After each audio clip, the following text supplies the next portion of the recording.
Það er ekkert eitt A4-blað á netinu sem segja þér hvernig þú verður bakari. Ég vissi að mér fannst gaman að baka, þannig að ég sóttist eftir því að fylgja því sem mér fannst gaman að gera.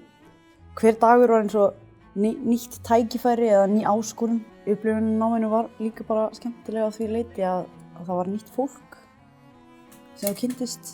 Þú gast kennt öðrum og aðrir gátu kennt þér. Þetta var krefjandi, en það var alltaf gaman. Sko, starfsöryggi finnst mér mjög mikilvægt og mér finnst mjög mikilvægt að vita að þegar þú klárar námið þá getur þú sótt staði og þá færðu samþykki af því að þú ert með þessa kunnáttu. Það er ótrúlega mikilvægt ef að þú sækir einhverju grein að hafa áhuga á því sem þú ert að gera. Mér finnst skemmtilegast að vinna með rúlludeig.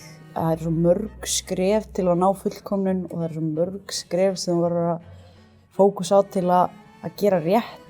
Og það er þessi tæknilegi partur sem ég er svo skemmtilegur því þegar þú nærð þessu þá verður þú svo ánægður með og ánægður með það sem þú gerir. Að keppa, ég held að það hafi verið það skemmtilegasta. Þá ertu virkilega að gera þitt. Þú ert að koma með þínar vörur, þú ert að koma með þínar hugmyndir og þú ert að sýna öllum hvað í þér býr og það er þegar þú klárar sem að er besta tilfinningin. Þú áttar þig á því hvað þú getur bætt, hvað þú getur gert betur, hvernig þú getur unnið betur að því að verða betri bakari.